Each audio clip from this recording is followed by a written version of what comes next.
วัสดีประธานนี่คือเข้ามาเสนอย่างในรถจักรยี่ห้อ ND ขนาด250ขอบ17เนาะในยางของเราก็จะเป็นยางไทยเฮามีขายในห้างของเฮาเนาะซึ่งห้างก็จะขึ้นทางหน้าเพจอยู่นี่ขอบ250มันก็จะมีทาเลขทับก็จะเป็น70ทับ80หรือ70ทับ90หรือ70ทับ100ขอบ17ประธานอันนี้คือยางของเฮา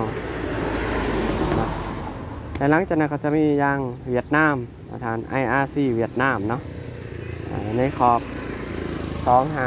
250ขีด17หรือเลขทับกับ70ทับ100หรือ80ทับ90 17อันนี้เป็นยางเวียดเท้าขายก่อนในราคาที่ราคา30กว่าพันเท้าเปลี่ยนพร้อมก็คือราคา50,000นะจ๊ะติดตามพวกเราใน2ทาง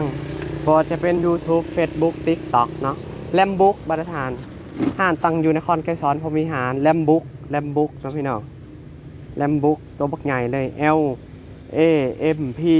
ขีดแล้วก็ตัว B ใหญ่ OOK แลมบุ๊ก88ก็ได้ทั้ง2ทาง YouTube สามารถสอบหาพวกเราได้อยู่นครไกรสอนเท่านั้นบ๊ายบาย